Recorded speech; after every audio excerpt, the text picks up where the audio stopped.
Attention. Attention to all my burnt out project managers, project coordinators, program managers, portfolio managers. Are you just feeling overwhelmed, exhausted, frustrated, ready to throw in the towel, maybe even the flag? I got you today because if you're not in your head to all of those things and probably laughing at me with all these props I have, then you're not alone. Burnout is a silent epidemic in the project management world, and it's time today that we break the silence and we take immediate action. You mind if I share a story with you? You see, the first time that I truly experienced burnt out was my own doing. What do you mean, ED? You see, my own doing is that I didn't take advantage of some of the company perks that were provided. The company said, ED, you're allowed it because you've been with this organization X amount of times. You're allowed it 1 week of vacation. If you do not, or you choose not to accept that mission, then that vacation will roll over to the following year. And year after year, that vacation time kind of built up. And I realized that I was not helping the organization as well as I could have because I did not take that actual vacation. You see, a lot of times, especially people like myself, and I know you can relate because the only reason why I say I know you can relate because you're like-minded like me, because you're watching today's episode, you're listening to today's episode. It's important that we take that time for ourselves. So for today, I really want to unpack 8 points that will really help you if you're feeling burnout or you're about to experience burnout in this thing that I love, that I hope you fall in love with, called project management. If you're new to the episode, I go by the name of ED. For all you smart and intelligent folks out there, that just simply means Ed. I have an 8 point framework, and these 8 points, my goal, my job, my mission is to unpack today's episode, which is entitled Overcoming Project Management Burnout. You know I'm going to hit you with those tips and tricks. Those tips and tricks. My apologies, family. Point number one. Stop setting goals and set sacrifices. One of the things that I love to do, and I love Cody Sanchez, and this is who I actually got that from. I seen it on a YouTube clip, and when she said, YouTube short, and when she said that, I was like, that makes so much sense. How many times have we wrote down these goals or these things and then we get so frustrated and we create so much anxiety because we want to achieve this goal and we don't even go after the goal. We don't even do it. Okay, maybe I'm just talking about me. But if I am talking to you, family, I love what Cody Sanchez says here is about the ability to make sacrifices to achieve your actual goal. In so many words, she gave an example of saying, hey, you know what? I'm not going to watch Netflix for this week until I can finish X. And I really believe, and every time I've done this, I know it works. That's why I was just, when she said, I said, oh man, she as she always says, you stole my homework. But she has a really good point. And one of the reasons why you can get burnt out is because you set certain goals for yourself, and because you didn't set the sacrifice to make sure or ensure that you accomplish that goal, you put all this extra pressure on yourself, more than anybody could put on you, and you don't even accomplish that particular goal. Let's move on to point number two. This is something I've struggled with, and I share that openly, and because I feel we're family, I should be able to be transparent, is delegate effectively. Listen, family, the ability to learn how to delegate tasks and responsibility to team members, it really just allows you to distribute the workload and prevent burnout. Me, on the other hand, is that reason why I struggle with this is not that I'm so attached to the work that I can't let it go. It's more of those things. It's more or less like I'm nervous that if I let the work go, will they actually do it? Sometimes people will watch this, family, make an interest in saying, yes, I want to help. Yes, I'll take that off your plate, but they don't make a commitment. What is the difference? I know you guys are smart and intelligent out there, so I'm not going to discredit your intelligence, but what I will say is that a commitment, how that shows up, it says, hey, I've already made the decision, not the choice. I've made the decision of moving forward in this this thing of what I have to do, this task that I have to do, this item that I have to do. There's so many people out there making choices and making interests, but they're not making the commitment and the decision. There's a commitment for me to show up here today. I said today we're filming today. Shout out to you, to my brother Daryl, because he really impressed upon me the importance of being able to be committed. So here's an actionable step just to support you.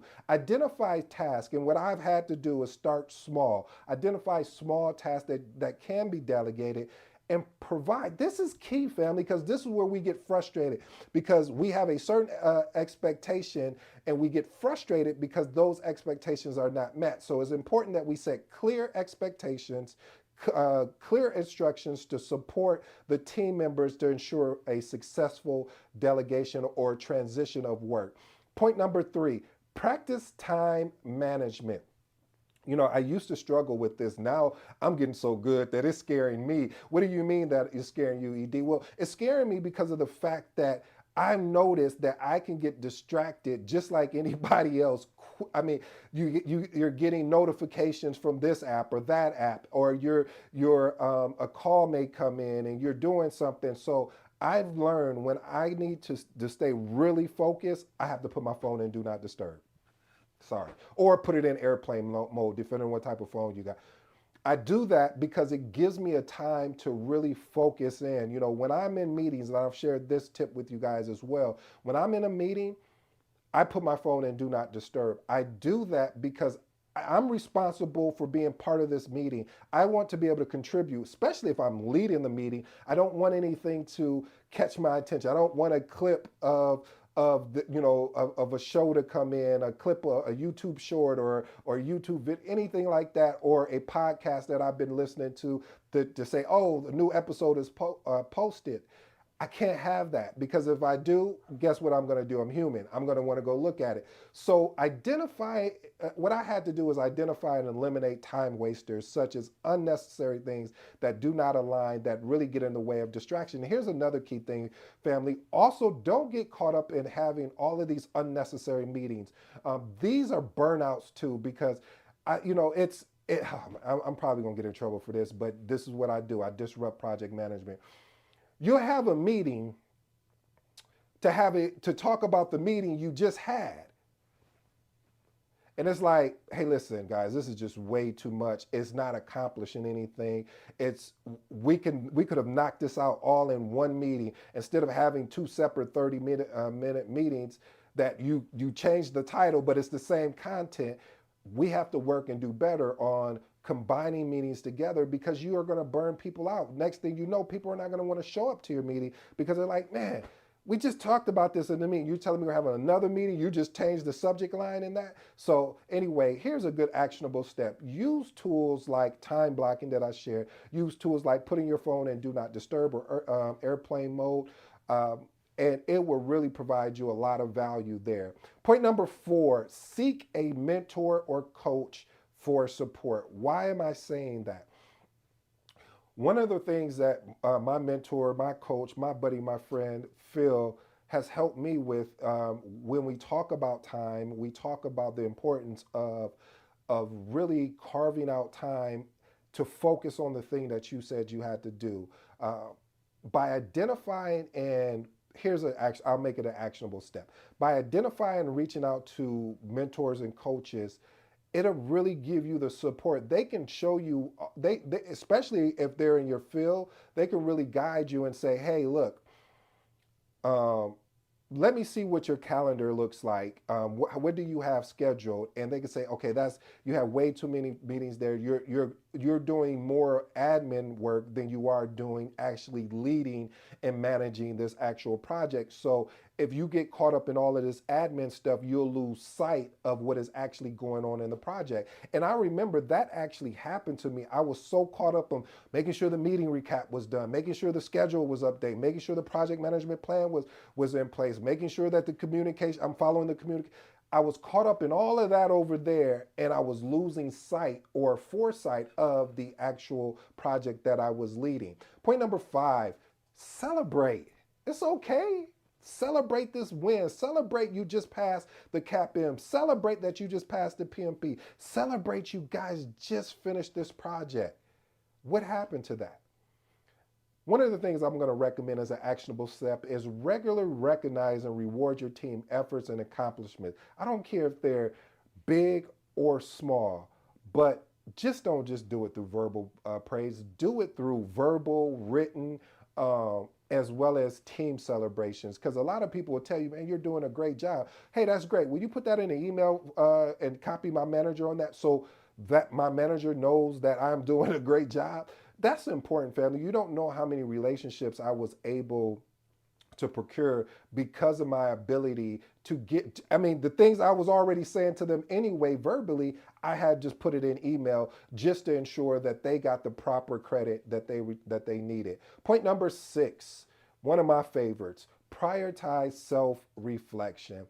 One of the reasons why a lot of times you have burnout is that you haven't took time to really assess your well-being. You haven't really took time to assess your feelings, your own needs. A lot of times if you're somebody like me that's selfless, you really put a lot of people before yourself because you really want to see them win, and when it's time for you, sometimes you kind of like, oh, it's not that big a deal, but it is that big of a deal because you need to focus on, and because if you don't, what's going to happen is you're going to burn out. You're going to feel tired. You're going to feel exhausted because you're taking on too much when you don't have to, especially when you have a team. So set aside some here's my actionable tips. Set aside some dedicated time. Now, I'm going to tell you these next 3 things I'm going to say. I've I've touched it, but I haven't really done it successfully as far as having a consistent basis on it. But I do believe that starting, this is what, May 31st, and I'm filming this episode. I truly believe that it's going to have an impact upon once I transition into June. I plan on doing at least 2 of these, at least one of these things to start. I'm not going to overwhelm myself. So again, journaling. Here's the 3 things: journaling, meditation, or discussing with a true friend. So I do about 2 of them. So I have really a great counsel. I shared that before with you guys. I have a really great counsel that I turn to, whether it's career advice or personal advice, to really lead me in a proper path, because these people have already been through what I'm getting ready to go through, so they can kind of say, oh, don't open that door, and that door is and door number 1 is probably not a good door for you to open. So that's what you need. That's why I'm always pushing for trainers and coaches. And I know I'm a little biased because I am a trainer and a coach, but I mean, the investment that you get out of it is going to do you wonders. Let's move on to point number 7. Point number 7, advocate for change. One of the biggest things is that people do not like change. And the reason why they don't like change is because it's going to cause them to be uncomfortable. Unfortunately and fortunately, that's where growth is when you're uncomfortable, you have an opportunity to grow as an individual. That thing that you couldn't push through, and then all of a sudden you get a coach or mentor, they help push you through. Now you just had a growth spurt and you didn't even realize it. Listen, I wish I could tell you it was something different, but those that have the ability to be able to change, or advocate for change, those are the ones that I would want to work with any day of the week, because I know that no matter what comes our way, we'll we'll make the necessary change. And if that change don't work, we'll make another change until we can find out what the solution is to be able to move forward. Point number 8. Point number 8 is, really, I want you to be able to have a project management, or I should say project manager mindset. What is a project manager mindset? A project manager mindset is one that really takes the time to focus and pour into the team. They look to give the team credit. They look to really build the team up. They're not looking for the accolades. They're not looking for the credits. Yes, it would be great to receive that, but if you do such a good deal in building your team up and pouring into your team, giving your team the proper support, in return, they should be coming back and giving you that same accolades and say, hey, man, we really love working with that project manager. Man, we really love working with that project coordinator. So your ability to move like that is going to be key. And my bonus for you today is take time off. If you're allowed it time off, take the necessary time. Especially for project manager, because I lived it, so I know and still live in it. I still struggle with it, but I've realized when I'm able to take time off, even if it's a day or two, I feel more refreshed when I come back. When I mean refreshed, meaning like I may have had time to really just have an opportunity to think what the solution could be to whatever the problem, whatever the risk that we have, or whatever's on our issue log.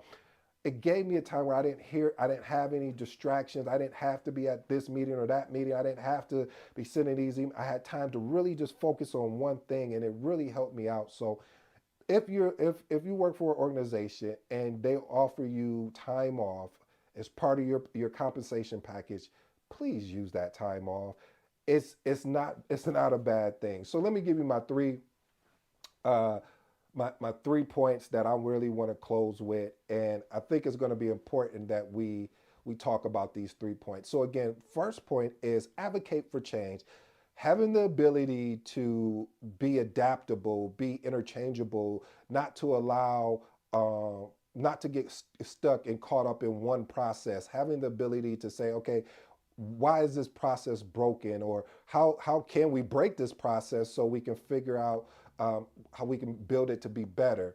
My second point on my closing remarks is having the ability to prioritize self-reflection. Listen, family, it's nothing like having the ability to sit down. If you're into meditation or journaling or just sitting down and thinking, what am I going to do? As they'll say, just prioritizing you. I think so many times we get caught up in putting everything else before us that we forget about us, about you as an individual. And my last and final point is the ability to be able to seek mentorship or coaching. It's important, family. If you're really serious about your career, if you really truly want this thing that I love, that I hope you fall in love with, called project management, you need to have a trainer or a coach, because I don't care how you could be super exceptional. You can know how to budget out this world. You can know how to be able to be a leader of people, but there may be a blind side that you're not even privy to, that having a trainer or a coach can definitely lead you and guide you. I hope you enjoyed today's episode. You know my name. I go by the name of ED. Until next time, I'm out.